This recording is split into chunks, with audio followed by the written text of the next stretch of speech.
I'll just start by stating that in a discussion that we had last year, we were trying to plan on the next meeting of the International Society of Heart Lung Transplant. For those who doesn't know, it's going to be in Montreal next April.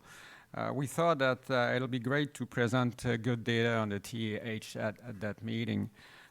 So we put together a group of investigators and centers who agreed to participate in the study. And really, I thought that this morning we'll have data, but I think we were a little naive when we planned on this study. And we realized that even putting together retrospective data anonymously, it's not that easy. So I'm just going to explain a bit where we are, but obviously we are in a process of collecting the data and putting it together, and hopefully in the following weeks or months we'll have something to show to you. The objective of this retrospective study is to review the TAH patient data to better understand what we're going to discuss today. In fact, the profile of patients selected for the TAH, the timing of implant, and especially the post-transplant outcome, because obviously if we do the implantation is to bring those patients to the transplantation access. So the secondary objective will be to compare outcome experienced by patient stage with, as you know, we have a lot of choice now of temporary mechanical support. So we hope to look at it and see what's the relation between TAH and all those newer but temporary devices. To establish a list of the current indication for the TAH and to assess an organ recovery, and obviously again to look at the survival at the transplant 1 and 3 years after transplantation, which is the major objective.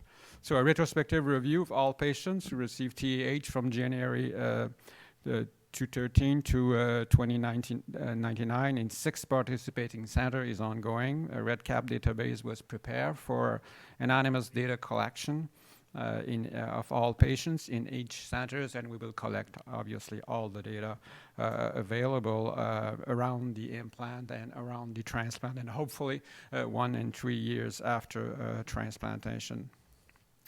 Again, thanks for all collaborating centers. It's interesting to share our data.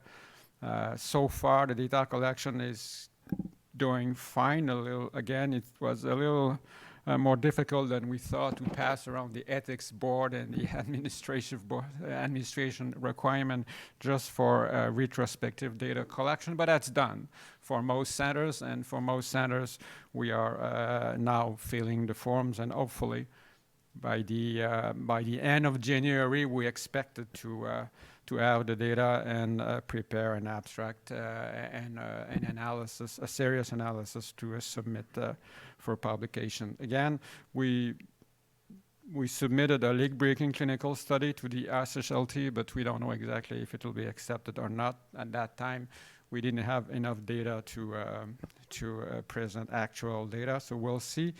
I'll just skip the text itself.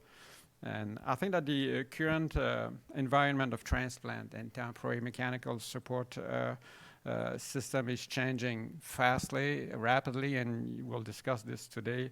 But the ultimate goal is to measure is access to transplantation, obviously. So we need to look at survival around the TAH implant, survival to transplant, and survival after transplant. In our centers, we've done 27 implantation of the total heart over the years. Our survival to transplant is around 85%. Would like to improve it to 90%. The first, I recall that at least for us, the first indication is the first question is he a serious and a very good candidate for transplant? If he is, then we look at it. The survival to transplant is not bad, but it could be improved. The waiting time to transplant is about 2 to 3 months. I would say that, and we call it status 4. I mean, it's for you, it's a misnomer. Up in Canada, status 4 means emergency status. So we are allowed so far. We'll see in the discussion, but in a further discussion with our Canadian colleagues. But so far, we're allowed to put TAH patients on an emergency on an emergency status for transplantation, which means that we exchange donors from one provinces to the other provinces in Canada. So we have a larger access to donor, which is the thing that you live in, I think, in the last year in the U.S. environment. So which means that our waiting time, about 2 to 3 months, is a little shorter than you used to see, and it's mainly the reason. The survival after transplant for 30 days has been only 76% in 1 year, 60%. I think we need to improve on that. Mainly, and I'm not sure exactly why, but I would say that we have seen a few primary graft failure and difficult transplants. We need to improve on that aspect, mainly on the technical side, and probably on the donor selection criteria. We should be maybe more careful. Maybe we were, I'm not sure exactly, but maybe we were too excited and we did want to transplant those guys rapidly, I don't know. But we need to work on it to improve our results. I'd like to conclude by just saying 2 quotes from Churchill that I saw a few weeks ago, and I thought it would apply to us. Success consists of going from failure to failure without loss of enthusiasm. Well, 3 years ago, we lost 2 patients in a row, one on the device and one after transplant, and that killed a bit the enthusiasm of our cardiologist. I think we've done a few cases now, and it's going out much better.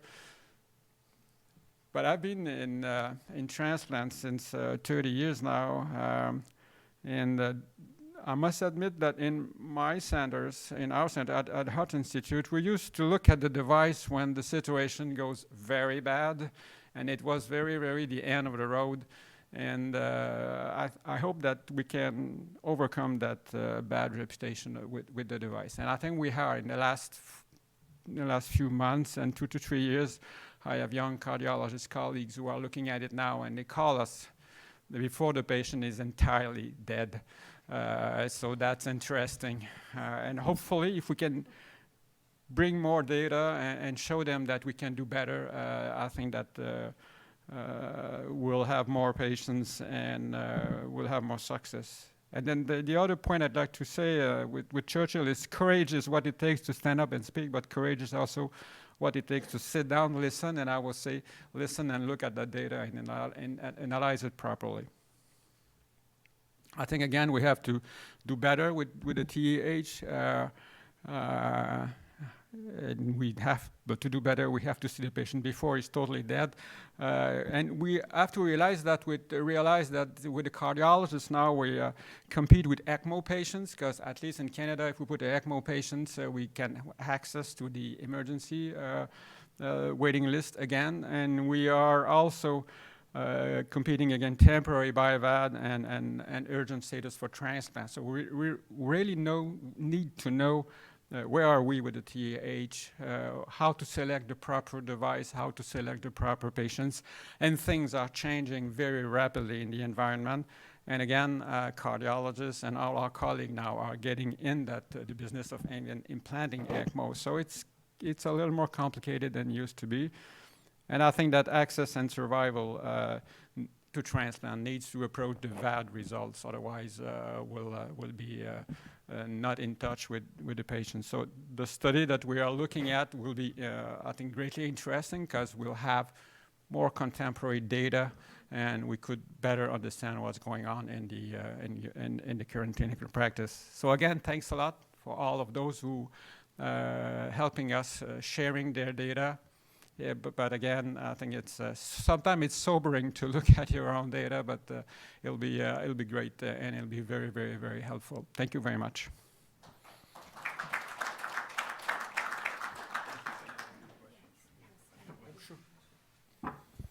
Sure. Any questions? Let me just ask. You mentioned the survival at 1 year with the TA 60%. What is your survival with no devices? Survival with no devices, like everything else, is 85 to 90%. And in the device patients, are you checking now for non-HLA antibodies?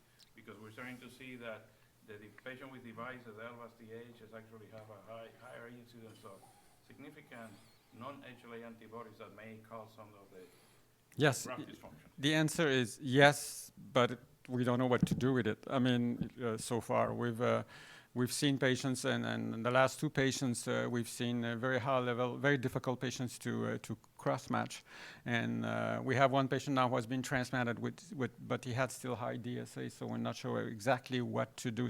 But the biopsy are negative so far; it's going fine, but it's a difficulty, and at least up in Canada, the immunology lab are much better than it used to be. So now we see those data coming, and we're not sure what to do, except doing a prospective cross match, which is done now across Canada. But we need to learn that. The last patient, we pick and choose a donor that had some positive cross match, but he's doing fine so far. So again, we're gonna need to discuss with our immunologist guy to see exactly which antibody we could cross and which one we shouldn't cross, but the experience is not there yet. Okay, that might be a topic for one of the next meetings. It's a good one. The issue of the non-HLAs. Actually, we have encountered, especially if the patient has a slight PRA positive, and then they have the non. So now we just plasma freezing them before we do the. That's a good idea. We were looking at it, but the patient is doing fine so far. So far, and all the biopsies are negative. Great. So.